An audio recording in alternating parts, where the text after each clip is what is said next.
Oi pessoal, a gente vai fazer um vídeo aqui provando o teorema do valor médio, certo? Nesse vídeo eu vou usar dois lemas e não vou prová-los aí. Ainda usarei um terceiro lema, mas esse lema eu provarei, a gente vai ver aí. Esse lema vai ser o teorema de Rolle. Esse vídeo, basicamente eu já tenho toda a estrutura escrita para ele ficar um vídeo rápido, mas eu vou explicar em detalhes, certo? Toda a prova que a gente vai fazer aqui. Então, a gente começa com as definições de mínimo relativo e máximo relativo.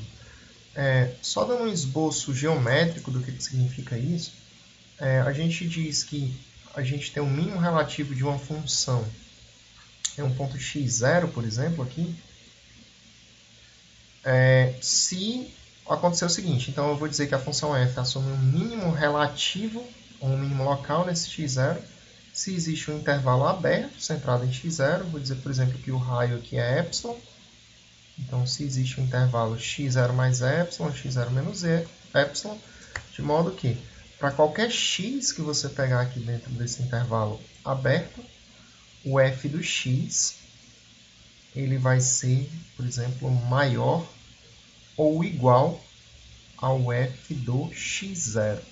Se isso aqui acontecer, se existe esse intervalo aberto, x0 menos epsilon, x0 mais epsilon, ou analogamente, né? Se existe epsilon maior que zero, tal que o intervalo aberto x0 menos epsilon, x0 mais epsilon é tal que, para todo x que você pegar dentro dele, f do x é maior ou igual ao f do x0, então a gente diz que a função f assume um mínimo local nesse f do x0.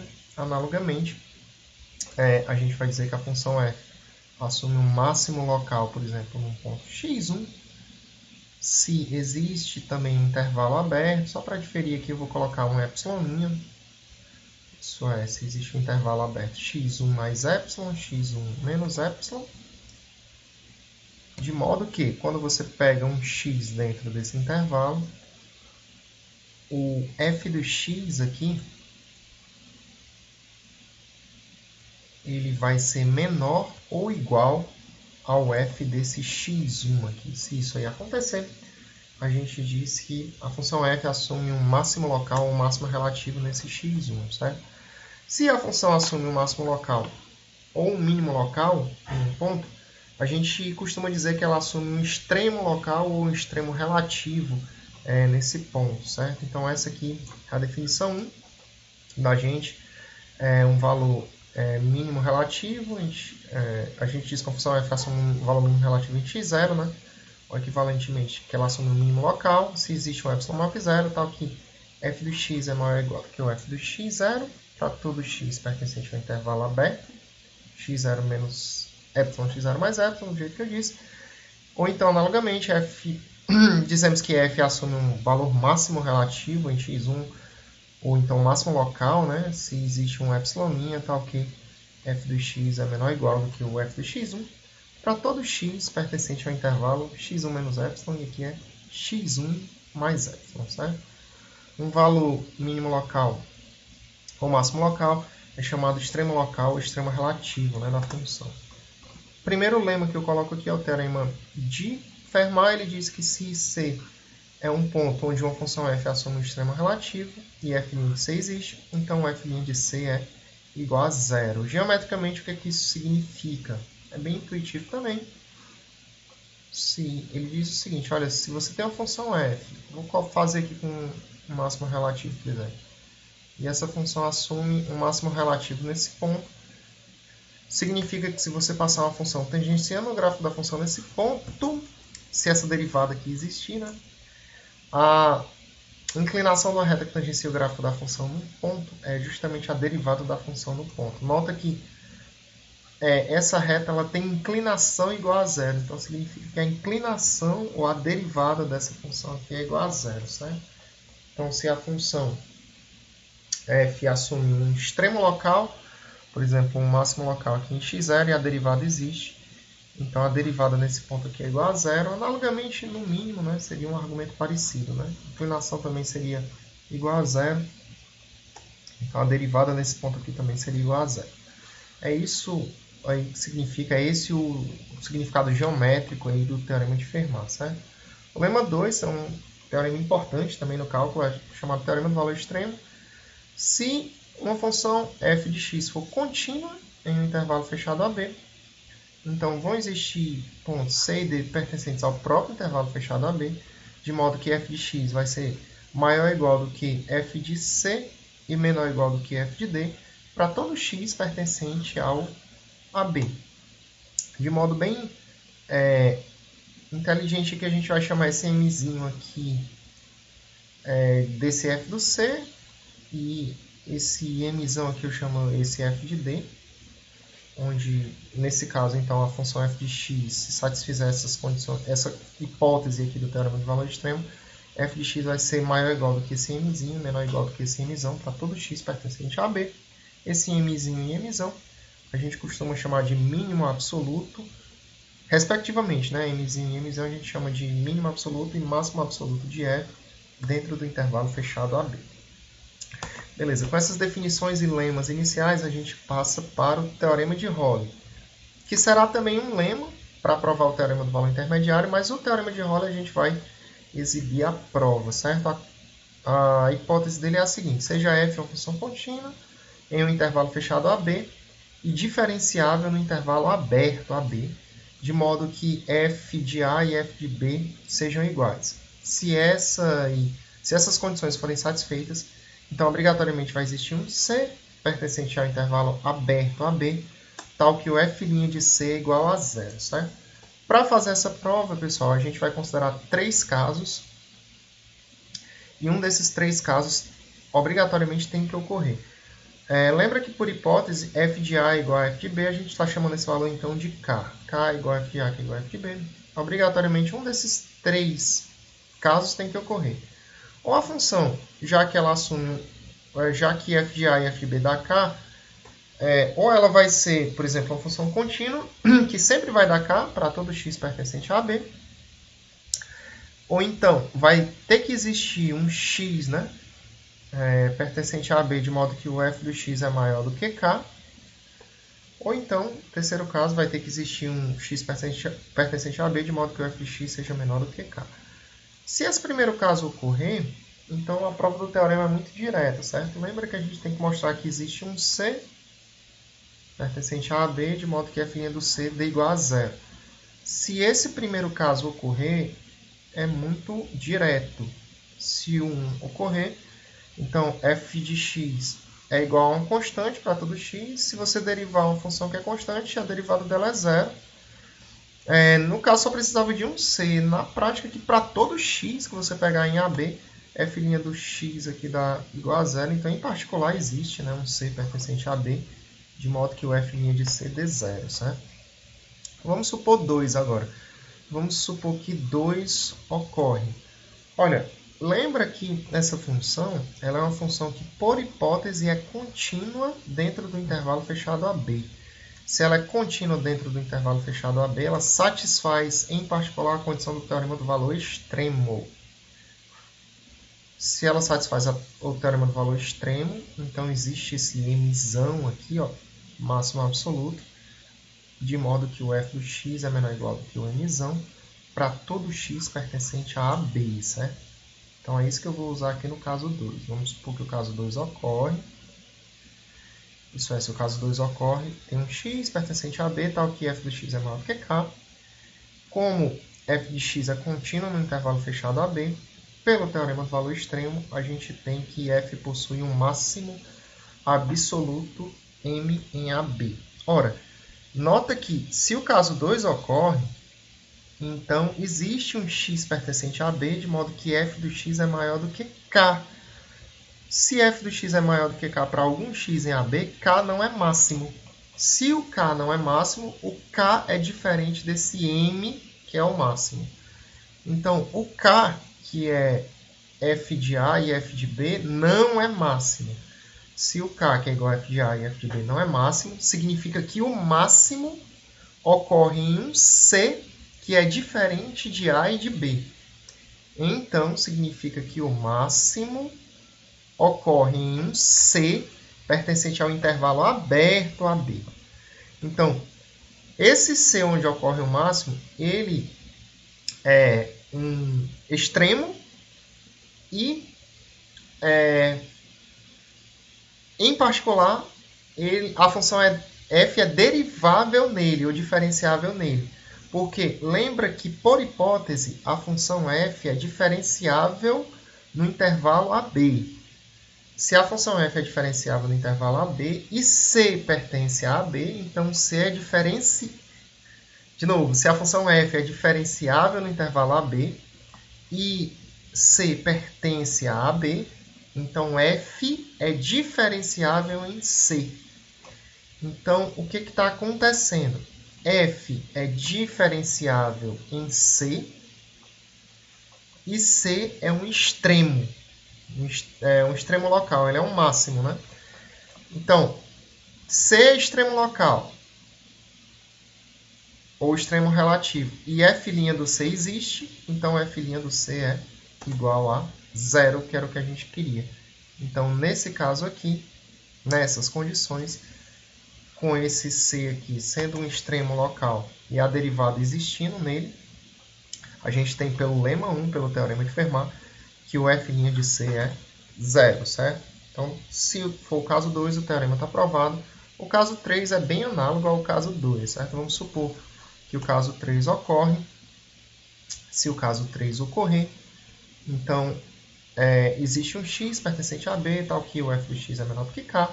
Repito, a função f ela é uma função contínua dentro do intervalo fechado AB. Se ela é uma função contínua dentro do intervalo fechado AB, então, pelo teorema do valor extremo, existe um mínimo absoluto em zinho dentro do intervalo fechado, que é assumido, né, em um ponto dentro do intervalo fechado AB. Tá, mas observa o seguinte. Se existe um x pertencente a AB, de modo que f do x é menor do que k, k não é mínimo. Então, k tem que ser diferente desse mzinho aqui. K não é mínimo, então k tem que ser diferente do mzinho. Se o k é diferente do mzinho, e o k é igual a f de a e f de b, então o mínimo ocorre num ponto C, que não é A e nem é B. Então o mínimo ocorre num C pertencente ao intervalo aberto a B. Então, bem parecido com o que a gente já comentou antes, esse ponto C, que é um ponto de extremo relativo, ou extremo local, e existe a derivada nesse ponto C, porque a função é diferenciável no intervalo AB.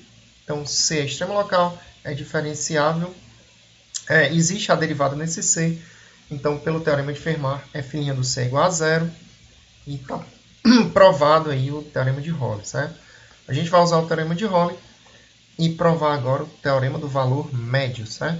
O teorema do valor médio, ele enuncia que se f for uma função contínua em um intervalo fechado AB e diferenciável no intervalo aberto AB, então obrigatoriamente existe um C pertencente a AB, tal que, deixa eu completar aqui, o f' do C é igual a 0, certo? Beleza. O que significa isso aí? Tal que o f' do C é igual a 0, nada, desculpa. Tal que isso aí é a condição do f' de C igual a 0 do teorema de Rolle. Aqui no teorema de valor médio, de novo, se f é uma função contínua, intervalo fechado AB, diferenciável no intervalo aberto AB, então existe um ponto C pertencente a AB, tal que f' de C é igual a f de B menos f de A dividido por B menos A. É isso aí que a gente tem que provar. É isso que indica o teorema do valor médio, certo? Se f é contínua em um intervalo fechado AB, diferenciável no intervalo aberto AB, vai existir um C pertencente ao intervalo aberto AB, de modo que o f' do C seja igual a f de B menos f de A dividido por B menos A. Geometricamente, o que isso significa? Vamos ver aqui. Geometricamente, isso aí significa o seguinte, ó, vamos lá. Se você pegar uma função f, vamos supor que essa função é contínua dentro do intervalo fechado AB e derivável no intervalo aberto AB, certo? Está aqui o ponto A f de A e o ponto B f de B. Nessas condições, se você pegar a reta que passa por esses dois pontos aqui, AF de A e BF de B. Você pegar essa retinha aqui. A inclinação dessa reta, ela coincide aqui com a tangente desse ângulo alfa, né? Ó, se você for pegar o cateto oposto aqui, vai ser F de B menos F de A. O cateto adjacente aqui vai ser B menos A.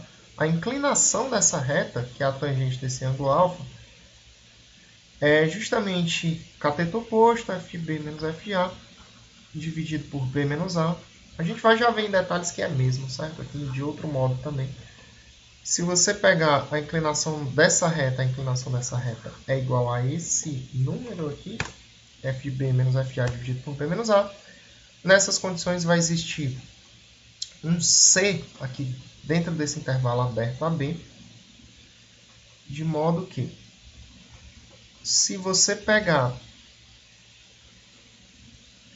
a reta que tangencia o gráfico dessa função, passando por esse C, se você pegar essa retinha aqui, ó, se essa reta é a reta tangente, a inclinação dessa reta é o F' de C. O F' de C aqui, ele vai ser justamente igual a esse F de B menos F de A dividido por B menos A, que é a inclinação dessa outra reta. Então, em resumo, a gente tem que existe um C dentro desse intervalo AB, de modo que essas retas aqui elas sejam paralelas. Tá? Beleza? É isso aí que indica o teorema do valor médio, certo? Vamos lá provar ele então. Vamos lá. A demonstração, eu vou pegar justamente essa reta, h de x, m eu vou dizer que é o coeficiente angular dela, n é o coeficiente linear, essa reta passa pelos pontos AF de A, BF de B. Então, se ela passa por esses dois pontos, se você substituir, por exemplo, o B no x, a imagem aqui é F de B. Então, MB mais N é igual a F de B. E se você substituir o x por A, se você substituir o x por A, então MA mais N vai ter que ser igual ao F do A. Perfeito. Nesse caso, eu chamei isso aqui de equacionamento 1 e 2, e a gente vai, por exemplo, agora subtrair 1 e 2 para conseguir o valor do N. Se você subtrair 1 e 2, você vai cancelar o N com N. Aí no lado esquerdo você vai ter FB menos FA. No lado direito, se você puser o M em evidência, vai ficar M multiplicado por B menos A. Aí o B menos A você pode passar dividindo aqui para o outro lado. Você fica com esse equacionamento 3 aí, certo? Então o M, de fato, né, que é o coeficiente angular da reta, como eu tinha comentado antes, é F de B menos F de A dividido por B menos A.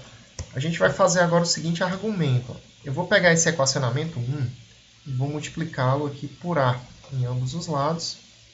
E o equacionamento 2 eu vou multiplicar aqui por B em ambos os lados. Certo? É isso que a gente vai fazer aí. Tudo bem. Se você fizer isso aí no equacionamento 1 e 2, multiplicar por A em ambos os lados 1 e multiplicar por B em ambos os lados o 2, você vai ficar com o seguinte. Você vai ficar com o primeiro lado dando igual a AF de B menos MBA mais NA, e o segundo você vai ficar com BF de A igual a MBA NB. Aí a gente vai subtrair agora 2 de 1. Se você subtrair 2 de 1, você vai cancelar esse termo aqui, MBA MBA. Subtraindo desse, você pode colocar o N em evidência, aí fica N multiplicado por B menos A desse lado. E nesse lado esquerdo você vai ficar com F de B vezes F de A menos AF de B, certo? Se você puser esse termo aqui para o membro direito, ele passa dividindo, você vai conseguir isolar o teu N então fica expresso como sendo equacionamento 4. E agora você pode substituir o valor de M e N na tua H. Lembra que isso aqui era MX mais N, aí eu estou substituindo o M aqui, F de B menos F de A dividido por B menos A, e o N, que é igual a BF de A menos AFB dividido por B menos A. Perfeito. Vamos considerar agora uma função G, que é a subtração de F menos H. Então, vou considerar agora uma função G, que é F menos H. H de x é expresso dessa maneira, né? Então, G vai ser expresso dessa maneira. Aí tem alguns detalhes interessantes sobre essa G agora. São os seguintes, olha, o G do A, se você substituir o G do A aqui, vai ficar F do A. E se você substituir o X por A aqui, vai distribuir esse A. Aí aqui vai ficar AF de B, que vai cancelar com esse menos AF de B. Então vai ficar menos AFA mais BFB. Se você puser o FA em evidência, você vai ter FA multiplicado por B menos A. Aí você vai ter o mesmo denominador, que é B menos A embaixo, cancela B menos A com B menos A, fica F de A menos F de A, que dá zero, certo? Analogamente, se você fizer o G do B, você vai perceber que também dá zero. Então, G definida desse modo, ela é uma função que dá zero se você aplicar no A e se você aplicar no B. Beleza? Tudo bem. Então, a gente vai ter que G é igual a... G de A é igual a G de B, que é zero. A gente tem também o seguinte, olha, G vai ser a subtração de F menos H. F é uma função contínua dentro do intervalo fechado AB pela hipótese do teorema. Pela hipótese do teorema, F é uma função contínua dentro do intervalo fechado AB. Beleza? Então, se F é uma função contínua dentro do intervalo fechado AB, H de x é uma reta que liga os dois pontos A e B. Então, ela também é contínua dentro do intervalo fechado AB. Olha, mas a subtração de duas funções contínuas é uma função contínua. Então, G ela é uma função contínua dentro do intervalo fechado AB. De igual modo, por hipótese, F é uma função diferenciável dentro do intervalo AB. Essa também é uma hipótese do teorema do valor médio. H de x é uma reta que liga os dois pontos A, F de AB e F de B. Ela também é diferenciável dentro do intervalo AB. E a subtração de duas funções diferenciáveis é uma função diferenciável, então G é uma função diferenciável, certo? Então, como eu comentei, G é contínua dentro do intervalo fechado AB e G é diferenciável dentro do intervalo aberto AB.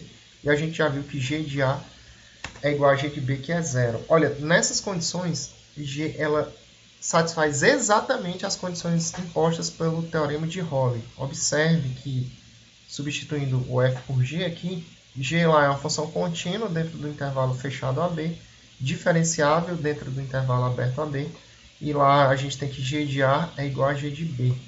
Então, o que vai ter que acontecer? Vai existir um C pertencente a AB, tal que lá, né, a nossa G' de C, nesse C que existe aí dentro do intervalo aberto AB, vai ter que ser zero, certo? Então, é isso que eu vou usar pelo teorema de Roley. Existe um C pertencente ao intervalo aberto AB, de modo que o G' do C aí, ele é igual a zero, certo? Tudo bem. Se a gente pegar e diferenciar aqui ambos os lados em relação a x, no lado esquerdo você fica com G' de x, no lado direito vai ficar F' de x. A derivada de x em relação a x aqui é 1, que vai ficar multiplicado por essa constante, e a derivada dessa constante aqui é zero. Em resumo, se você fizer a diferenciação, né, em relação a x em ambos os lados, você vai ficar com G' de x, dando igual a F' de x menos F de B menos F de A dividido por B menos A, certo? A gente vai usar esse fato aqui logo abaixo. Vamos lá. Então, G' de x fica igual a F' de x menos F de B menos F de A dividido por B menos A.